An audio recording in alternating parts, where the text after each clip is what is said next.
Buenas noches, ¿cómo están? Esto es Justicia en Primera Persona. Pocos minutos después de las 10, son las 10:10 de la noche, estamos en vivo como siempre. Ya hicimos el programa de radio de nuestra maratón de los miércoles de Justicia en Primera Persona. Y estamos aquí como siempre también con el doctor Russo. ¿Cómo le va? Muy bien, ¿Está usted licenciado. bien? ¿Usted? ¿Todo bien? Muy Sí. bien, Muy gracias. bien. Días movidos, pero antes de hablar sobre cuestiones que son de debate, la violencia en la calle, el tipo de represión, digamos, hay un montón de elementos que tienen que ver a veces con la política criminal y a veces con el cómo se hace en la calle.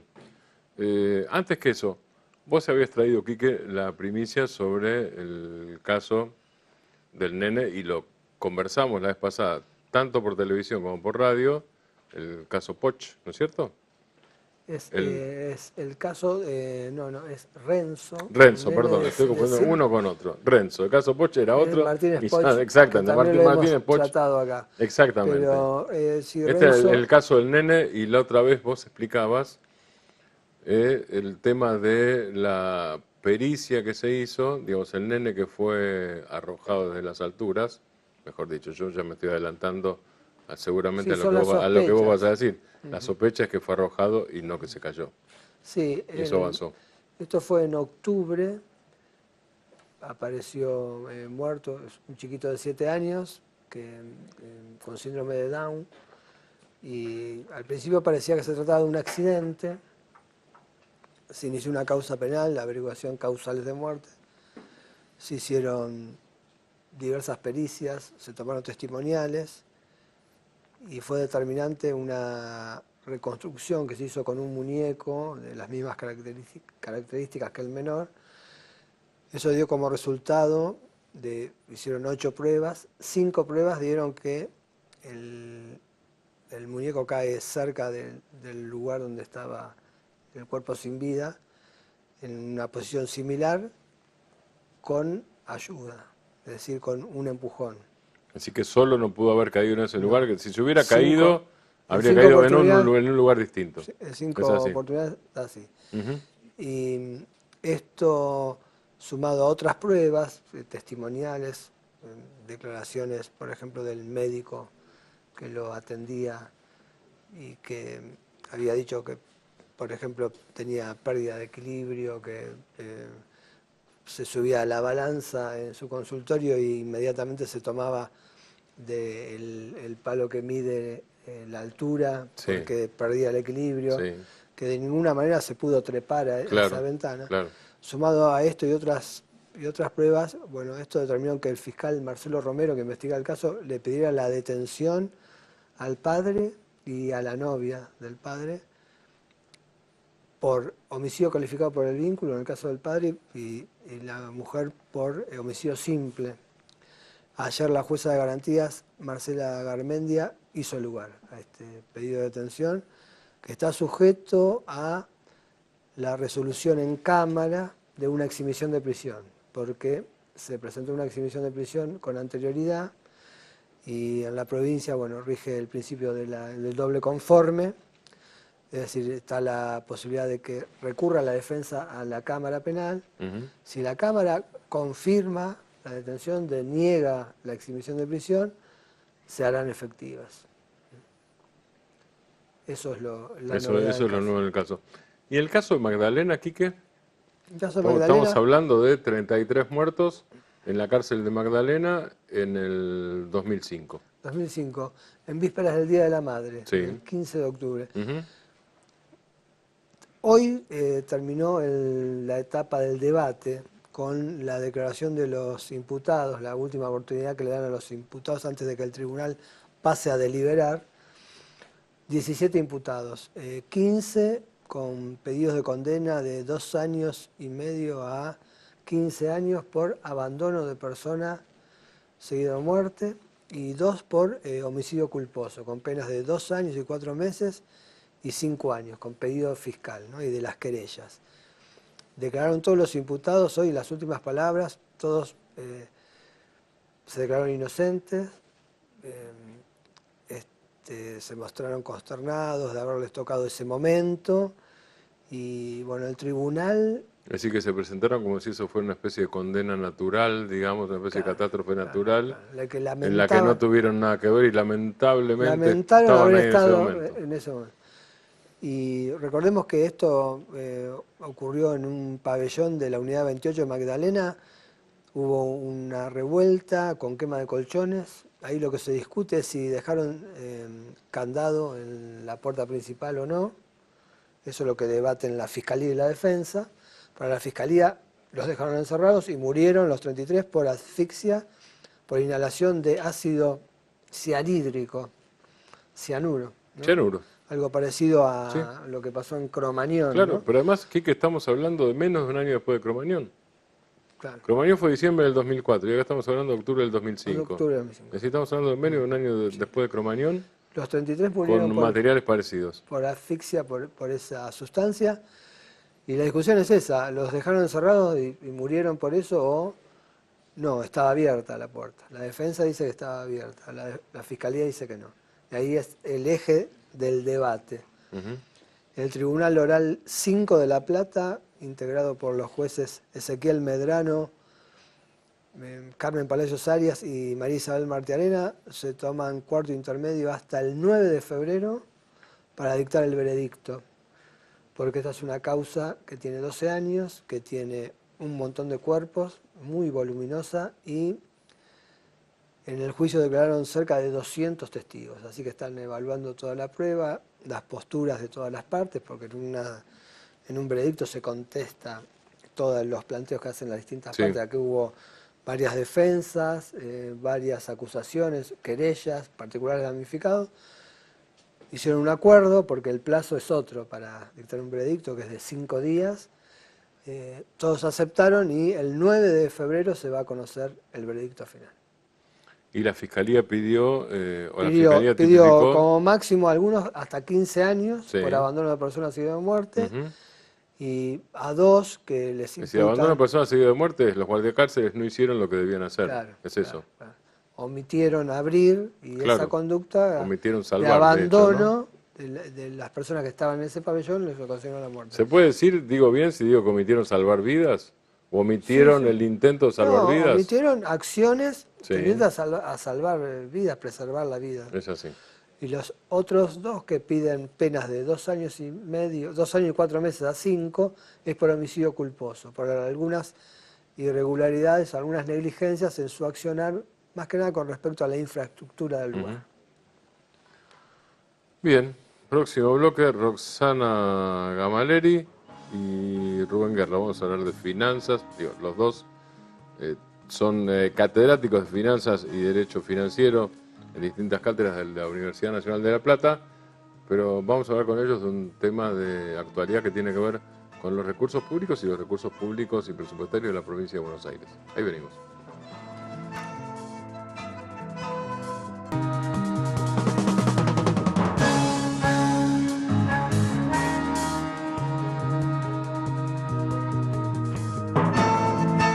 Todo lo que usted quería saber sobre la coparticipación, las finanzas de la provincia de Buenos Aires, los recursos públicos, el presupuesto, y temía preguntar, como diría una película de Woody Allen, está en este bloque. Y lo van a explicar, gran película, gran película. Eso era el sexo y no los recursos de la provincia de Buenos Aires, pero bueno, ¿qué va a ser? Licencia poética. Es erótico también. ¿Eh? Es erótico. Es un poco erótico, ¿no? Vamos a ver si es erótico o obsceno después el tema, pero bueno, ese va a ser tema de discusión. Están Roxana Gamaleri, gracias por estar acá. Roxana es titular de la Cátedra 3 de Finanzas y Derecho Financiero de la Universidad Nacional de La Plata.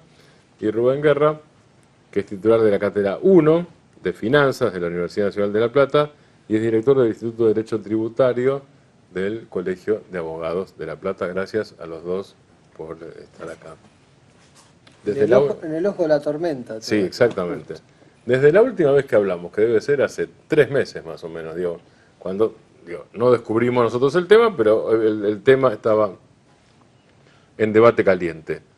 Parte del debate recrudece ahora porque aparece públicamente. Yo no sé si es exactamente así, pero esa es mi visión personal. No sé si está tan ligado el tema del recorte de los jubilados con el tema de las obras públicas y el presupuesto para la provincia de Buenos Aires. Eso de acuerdo a eso. Cada gobierno hace o dice en ese sentido, no hace lo que quiere, pero dice lo que quiere. Uno podría decir que está ligado a eso y uno podría decir también que está ligado a no gravar a las bebidas azucaradas, por ejemplo. Digo, pero claramente hay un tema fiscal ahí, ¿no es cierto? Hay un tema de distribución de recursos fiscales. ¿En qué punto estamos hoy entonces con esto? Bueno, nosotros la última vez sí que estuvimos acá charlando justamente con Rubén y con ustedes, hicimos un poco de referencia a lo que significaba el sistema de distribución de competencias entre la nación y las provincias, y en ese momento estaba en danza el tema del fondo del conurbano bonaerense, porque la provincia de Buenos Aires había iniciado una acción declarativa ante la Corte, justamente reclamando la inconstitucionalidad de una norma que en su momento había establecido una asignación a la provincia de Buenos Aires con un tope de 650 millones de pesos y el excedente de ese tope para distribuir a las provincias, que es una norma que proviene del impuesto a las ganancias, que es un impuesto directo, con competencia en la provincia, pero delegado a la recaudación de nación.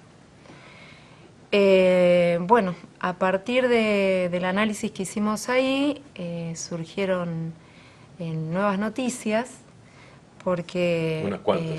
Claro, a raíz de varias reuniones desde el año pasado, que justamente coinciden también con el inicio de la demanda desde la provincia de Buenos Aires, se culminó en este momento con una serie de proyectos de ley en donde está involucrado el Fondo del Conurbano a partir de lo que se denominó consenso fiscal, que fue celebrado ahora en noviembre de este año por el presidente y todos los gobernadores y Ciudad Autónoma.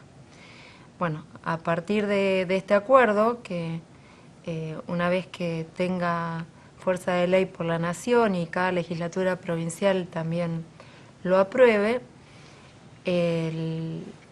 la suma esta que reclamaba la provincia para tener mayores ingresos que le habían sido asignados en un momento y que se le recortaron con este tope, tomó una posición intermedia porque se deroga el artículo que establece el tope, justamente, y de alguna manera se la compensa a la provincia con un monto importante, 21 millones para el año que viene, y para el año... ¿no? Sí, 21 mil millones, y para el otro año, para el 2019, de 44 mil millones. Exactamente. Pero obviamente, como todo consenso, y Rubén seguramente que estará de acuerdo, tiene reglas a cumplir. Tanto de la Nación como de las provincias, y justamente este beneficio que va a recibir la provincia, que en realidad no sé si se equipara a si hubiera sido favorable la acción ante la Corte, tiene como condición el cumplimiento a determinadas pautas que se refieren en su mayoría a lo que significa la parte recaudatoria. En tanto, bueno, afecta algunos gravámenes, como el impuesto sobre los ingresos brutos, el impuesto de sellos, débitos y créditos bancarios, y promueve modificaciones en tal sentido. Pero bueno, se logró a un intermedio. ¿Estos gravámenes son para la Nación? No, estos gravámenes son provinciales. Sí, pero ¿quién toma el...? No, de acuerdo a lo que el plan económico tiende a hacer, que es incentivar la inversión y provocar una menor presión tributaria, bueno, han sido delineadas las reformas, que repito, vienen de la mano de otras modificaciones que acompañan un paquete, ¿no? Entre ellos la reforma previsional de Nación, la reforma tributaria. Por eso estaba relacionado, como decía María, claro. todo relacionado. No, además, digamos, la decisión de qué cosas se relacionan es política, obviamente. Política por parte del gobierno nacional y política por parte de la provincia, porque uno puede decir la necesidad de fondos para cumplir con la provincia de Buenos Aires y con este pacto fiscal se toma de la reforma previsional, o uno puede decir se toma no sé, del cambio de la política de retenciones. Digo, ahí hay una decisión política. No estoy ni cuestionando ni elogiando, digo, estoy describiendo. Sí, eso depende, es un tema más de plan económico. Claro, tal cual. Se podría ver, sí, hay muchos sectores que dicen que se podría haber retocado de otros sectores que no Claro. hubiera afectado. Se ha tomado un sector muy sensible y que no tiene capacidad de hacer lobby por Claro, sí. no puede hacer lobby. El problema que también yo veo interno de la provincia de Buenos Aires es que la provincia intenta recuperar dinero de la masa coparticipable, pero para eso también ha instrumentado la idea de un nuevo régimen de coparticipación con sus municipios, exigiéndole responsabilidad fiscal. Ujú. Si ustedes recuerdan, no sé si la audiencia lo va a recordar, pero ustedes seguro que sí, aquí fuimos predictivos, dijimos Sí. que este era un tema político y no Sí, jurídico. tal cual. Ahora hay otro tema político dentro de la provincia de Buenos Aires, porque todos los municipios de la provincia, o los más relevantes, para decirlo de algún modo, no están siguiendo la misma política que la provincia. Claro. Han aumentado desmesuradamente las tasas para el ejercicio 2018, tasas significativas como seguridad e higiene, que es un ingreso bruto municipal en Claro, realidad, claro. disfrazado de tasa.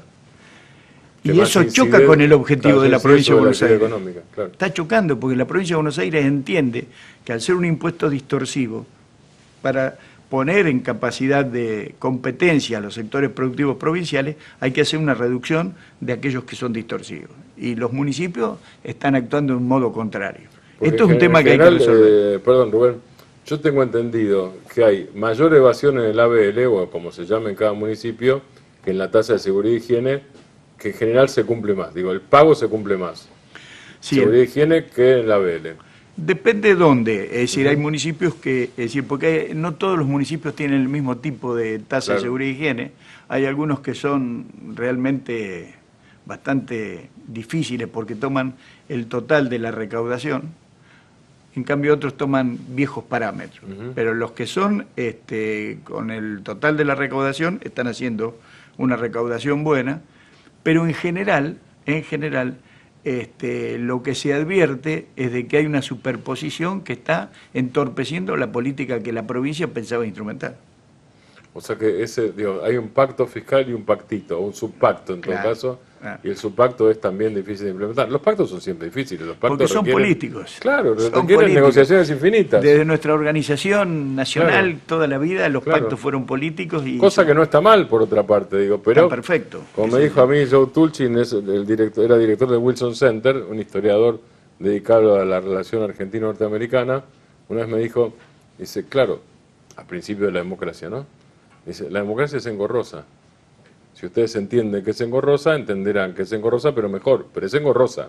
Digo, es más difícil. Implica, Es así. implica concesiones, diálogo, acuerdos, a lo que muchas veces algunos sectores no están muy acostumbrados. Cierto es que para la provincia es una oportunidad muy importante contar con tanto caudal de dinero para la realización de obras tan para la postergadas, nación muchas también. ¿no? Para la nación también porque hay una coincidencia política entre ciudad, nación, provincia, que no se ha logrado en otros gobiernos. Y la provincia de Buenos Aires es un factor determinante en la consolidación de un modelo económico. Con el cálculo del gobierno nacional es que si se reactiva la provincia de Buenos Aires, eso redunda beneficiosamente sobre la nación, porque la provincia que es la mitad del PBI de la Argentina, más o menos, del 40, y depende quién considere cada cosa, ¿no es cierto? Ahora, Pero volviendo... nadie habla menos del 40%. Exacto. Bueno, Sí. ahora que tiraste un Claro. 40%, es decir, el costo político que le ha significado a la nación el tema de la reforma, la llamada reforma previsional, que en Sí. realidad es una quita, no es una Claro, reforma, sí, sí. no le soluciona el gran problema a la nación, porque esto es apenas el 40% del déficit que tiene la nación. Ujú. Es decir, que va a tener que soportar otros grandes costos políticos para intentar equilibrar su déficit fiscal. Claro. Está perdiendo más de 400.000 millones por año la tesorería de la nación. Y esto recorta más o menos el equivalente a 100.000 millones de pesos. Claro, es poquito. Es un cuarto, Es claro, poquito. es un cuarto. Es eso. De todas Y- maneras, del sí. acuerdo, creo que la provincia fue la más beneficiada, la provincia Ajá. de Buenos Aires. Si bien al ANSES se lo recortó porque todas estas modificaciones también tendieron a recortar un 15% que se le asignaba al ANSES. Ahora los fondos recaudados de créditos y débitos bancarios, el 100% van para el ANSES. Y bueno, el que salió perdiendo quizás es el Tesoro. Las provincias quedaron equiparadas, ¿no? El resto de las provincias. Porque esta modificación de este artículo 104 del impuesto a las ganancias que se deroga iba acompañado a una asignación de un 4% a cada una de las provincias de la recaudación, más lo que excedía de ese techo que habíamos dicho, que era el que tendía la acción esta judicial de la provincia a suspender y derogar. Y además, originariamente las provincias tenían un 84%, que era lo que restaba a todas estas asignaciones, más un porcentaje al Fondo del Tesoro. Y con una asignación en el año 92 al ANSES del 20%, quedaron en un 64%. Entonces, entran a jugar varios estamentos y distintos porcentajes, entre los cuales, vuelvo a repetir, me parece que una de las más beneficiadas ha sido la provincia. Porque una de las cosas en política suele decirse que una buena negociación es una negociación donde alguien gana relativamente más, pero en la que todos pierden. Sí, además no nos olvidemos que también está pendiente el tema del fallo del año pasado, de la provincia de Santa Fe, del 2015, de las provincias de Santa Fe, Córdoba, San Luis, que la provincia deuda y que con este pacto también quedarían sin efecto. Y el compromiso de la provincia también en desistir de esta acción judicial una vez que esté sancionado como ley y aprobado en la legislatura provincial, nacional y provincial. Si uno tuviera que ver la agenda completa de este tema, ¿qué es lo próximo que se viene? Que no está terminado esto. Que no está terminado. En derecho, el futuro no es seguro. Y en la vida tampoco. Y en la vida tampoco, es cierto. ¿Usted nos permite una interrupción que tenemos en línea a dirigentes de la Asociación Bancaria? Bueno. Hablamos con ellos y después queremos seguir charlando con ustedes para ver qué es lo que no está terminado y qué falta en el futuro. Estamos en línea con dirigentes de la Asociación Bancaria, aquí Enrique Russo y Martín Granoski, con quien tenemos el gusto de hablar. ¿Qué tal? Buenas noches, yo soy Federico Bach, secretario general de la Bancaria Seccional La Plata.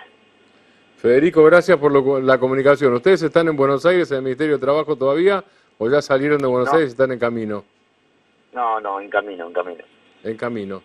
Lo que teníamos entendido es que se llegó a la conciliación obligatoria, quiere decir que se levanta la medida de fuerza y suponemos nosotros siguen las negociaciones. Si eso es así, ¿en qué punto están las negociaciones? No, en realidad se genera una mesa de diálogo mañana con una conversación prevista con Sergio Palazzo y con una fecha explícita de reunión para el día martes en el Ministerio. Se levantó el paro, eso sí. Ahí seguramente empecemos a plantear en los puntos que no estamos de acuerdo con esta ley, más allá de ya, digamos, un poco terminada la discusión de cómo llegamos a esta ley, ¿no? Que fue sin consenso, sin diálogo y sin ningún tipo de miramiento, porque en realidad la ley tiene fuertes vicios de inconstitucionalidad. Hay, para decirlo de manera muy esquemática, en parte de la discusión es cuando la discusión baja a tierra y se hace más racional, hay una posición que dice, la de la Asociación Bancaria, si la digo mal, por favor corregime, la posición dice, en realidad, efectivamente hay mejores condiciones de jubilación, pero eso se debe a mejores condiciones de aporte previo por el lado de los trabajadores bancarios. Y hay otra posición, algunos terminan directamente y dicen, bueno, eso es un privilegio. Los que salen de eso y se ponen a discutir racionalmente dicen, no se meten tanto en el tema de privilegio o no privilegio, sino que dicen, ustedes tienen razón en todo caso, pero la caja no da más. ¿Cómo se sale de eso? Y mira, en realidad nosotros somos conscientes que existen las dos cuestiones. Por un lado, los privilegios habría que realizarlo, ¿no? Porque es muy difícil plantarse cuando la gobernadora plantea los beneficios de los jubilados que sean de privilegio absoluto, como lo planteó el otro día en una entrevista con Longobardi. Pero la realidad es que se hace mucho esfuerzo desde los activos y de los jubilados como para tratar de sostener una caja. Y a medida que fueron pasando los años, se fueron perdiendo algunos derechos adquiridos que había sobre las jubilaciones y se fueron cediendo en algunas cuestiones con el conjunto de, digamos, de las leyes previsionales de todos los trabajadores. Con lo cual, nosotros entendemos que el déficit es importante para la provincia, pero también decimos que los trabajadores no somos responsables de ese déficit. ¿Y cuál sería Entonces, la vía de salida para usted, para la asociación bancaria, Federico? no, la vía de salida no es fácil.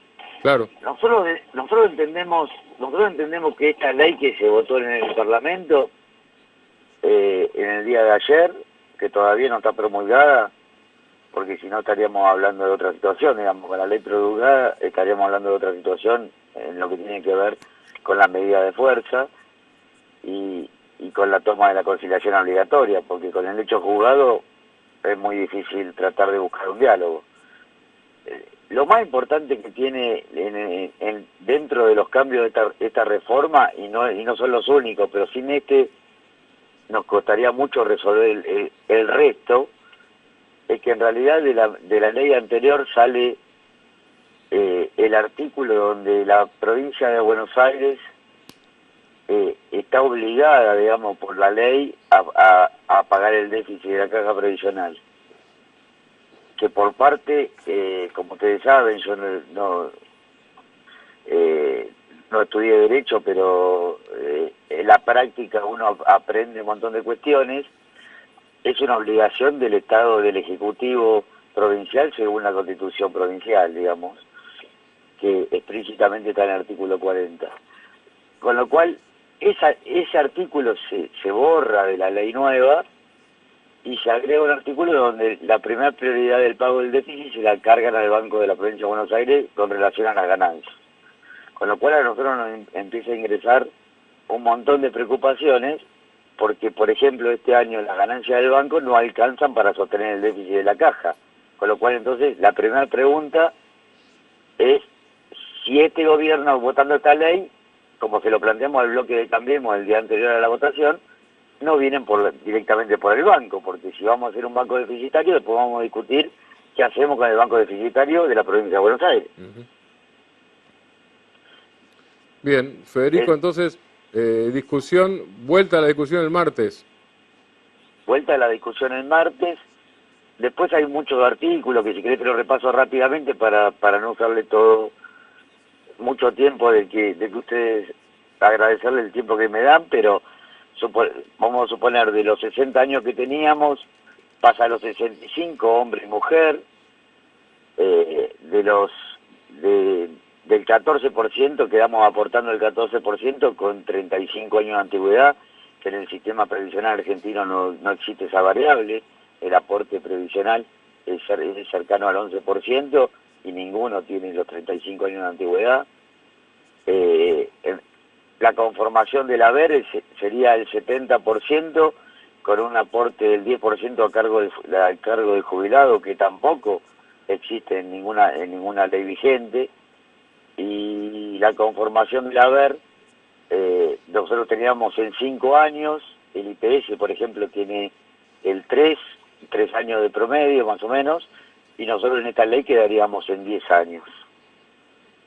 Con lo cual hay una serie de medidas que en realidad los supuestos privilegios que tendrían los jubilados del Banco Provincia, hoy hacen un gran esfuerzo porque hay muchos todavía que aportan un 19% de la caja de jubilaciones y estarían todos centrados en esta misma ley sin distinguir aporte del 19, aporte del 14 que también tenemos, hay en otros los que ingresaron nuevamente hace 10 años más o menos, y en realidad eso genera una diferencia sustancial que para nosotros es judicializable como nosotros planteamos, en realidad íbamos a plantear la judicialización de la ley porque en realidad hay varias cuestiones que son muy complicadas. Federico, para la gente que empieza recién a ver el programa, mañana y pasado hay Banco Provincia abierto. Mañana y pasado hay banco provincia, aunque en realidad también hay una medida de la Bancaria Nacional que tiene que ver con las paritarias, donde en el resto de los bancos se van a realizar asambleas a partir de las 13 horas sin atención al público. Las dos últimas horas de atención al público van a ser dedicadas a la asamblea por el tema de la paritaria, digamos como para clarificar bien a los oyentes. Perfecto. Bien. Así no hay sorpresas. Te invitamos el miércoles que viene, una vez que empezó la discusión, empieza el martes, te invitamos a venir al programa el miércoles. Con todo gusto. Perdón porque no pude llegar, pero fue un día complicado. Ok. Muchísimas gracias. No, muchísimas gracias a ustedes por darme la oportunidad de clarificar el tema del Banco Provincia. Gracias. Buenas noches. ¿Puedo pasar un aviso? Sí, señor. Este tema también integra nuestra especialidad, Claro. porque esto Claro. son tributos, Claro, contribuciones claro, especiales. totalmente. Pero vos habías dicho, y me parece que tiene que ver con esto, Rubén, que esto no terminó. No terminó Que por porque... realidad esto es una gran caja en los dos sentidos de la palabra, Claro. en el real y en el metafórico. Digo, porque caja quedó como una mala palabra a veces. En realidad la caja es la tesorería, si no se discute caja en una empresa, en el Estado, si no se discute... Digo, parte de la discusión de la política es la discusión de la caja legal, estoy diciendo, por supuesto, ¿no? De la tesorería, de cómo se asignan los recursos. Y hay que ver si la concertación existente se mantiene a futuro, Ujú. porque todavía falta el instrumento legal para Sí. que esto que estamos charlando sea vigente. ¿Cuál sería el instrumento legal? Y hay que dictar una ley, una nueva ley de coparticipación, Sí. las provincias tienen que adherir, Sí. y todo esto es un tema político, Y tienen que tener consenso absoluto para eso. absoluto. Puede que haya alguna jurisdicción que no acepte la nueva ley de coparticipación, puede que alguna provincia ¿Y así quede... todo puede estar vigente? Sí, ¿Sí? sí, porque son dentro de los poderes no delegados al gobierno nacional. Ajá. Perfecto. El consenso fiscal también abroga por la creación de la nueva ley de coparticipación, Ujú. como ya se venía planeando. Yo lo que quería agregar es que el consenso fue posterior al presupuesto, que ya fue votado en Provincia de Buenos Aires. Así que va a haber discordancias, ¿no?, entre la nueva asignación de la compensación a la provincia y, bueno, lo que se pergenió para la actividad fiscal del 2018. O sea, hay mucho trabajo por hacer todavía. Y Así mucha es, política por discutir. mucho política. No está mal igual. Gracias por estar acá. No, Lorenzo. un Gracias. placer. Gracias. Igualmente. Que tengan un buen año. Igualmente. Felicidades. Ya volvemos, ¿eh?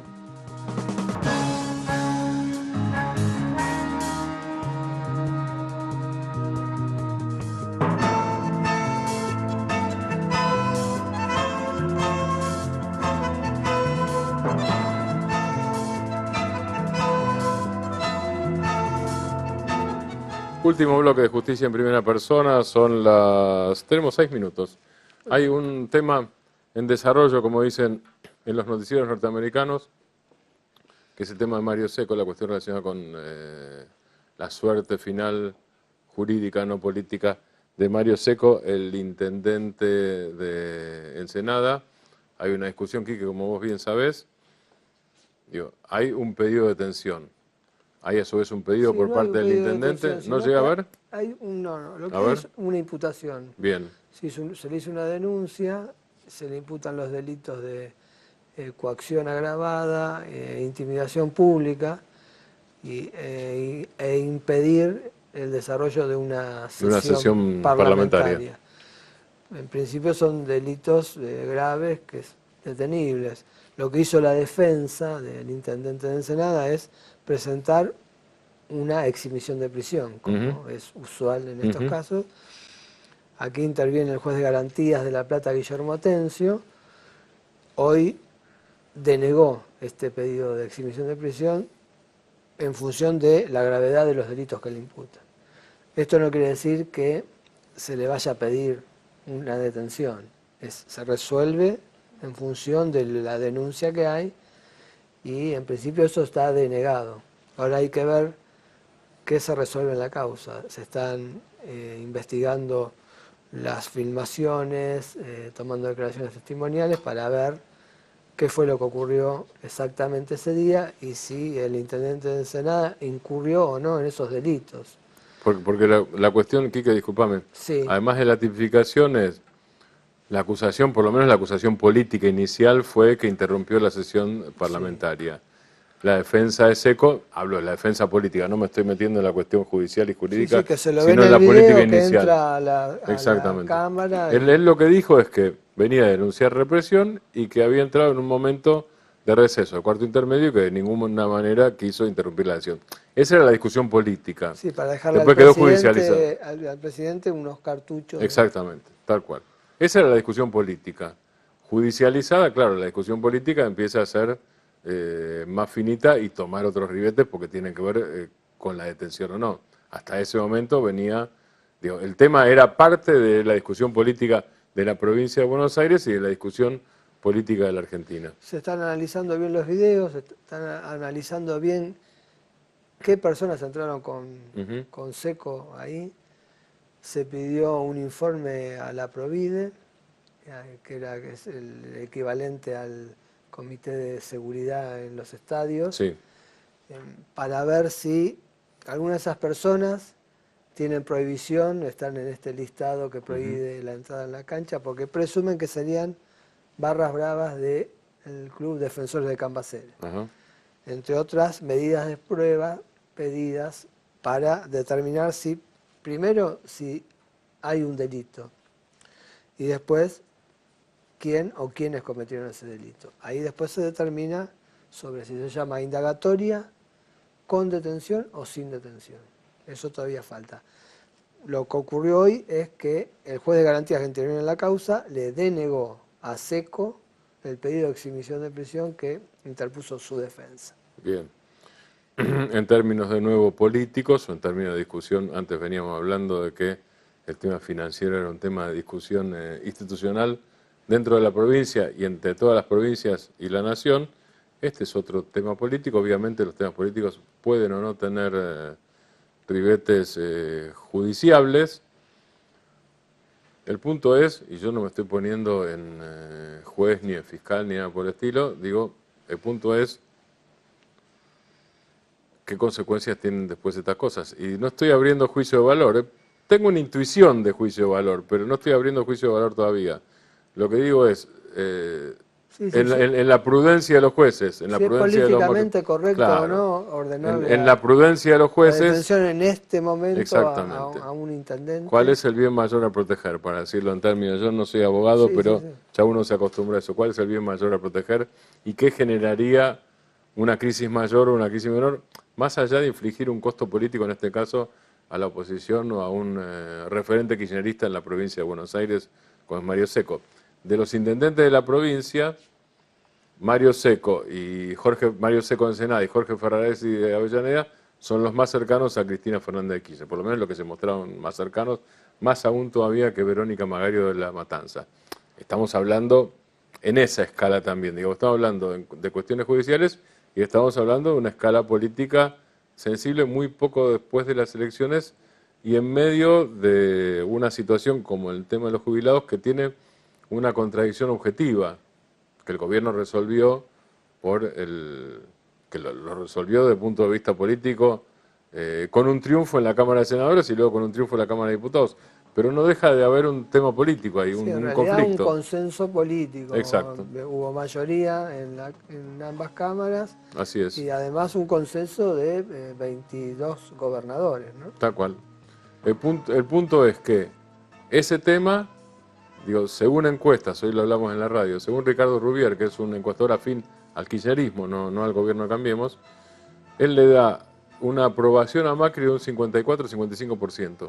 Es un altísimo, De imagen positiva. de imagen positiva. Es un altísimo nivel de aprobación para un presidente a 2 años de gobierno, teniendo en cuenta que la situación económica, algunos consideran que es mejor, que es rebote, no importa, pero digamos que la Argentina no está en un franco despegue, ni siquiera el gobierno lo dice. El gobierno dice, no la usa más, pero hablaba de la famosa frase de los brotes verdes. Y esa misma encuesta da arriba del 70% de rechazo en la reforma o la poda o el quite, como decía Rubén Guerra, jubilatorio. Es decir, ahí hay un problema político para el propio gobierno, que el propio gobierno decidió encarar pagando costos. Es decir, paga el costo de una medida impopular, pero hace lo que a juicio del gobierno conviene, que es invertir en el futuro. Digamos, el discurso del gobierno es invirtamos en el futuro. Hay que pasar por ese costo ahora, pero hay que tener expectativas, y lo dijo el presidente Macri en la conferencia de prensa del lunes, volvió al discurso de las expectativas positivas, es decir, que este trago amargo del momento generará un círculo virtuoso. Después no lo dijo de esta manera, pero conceptualmente es así.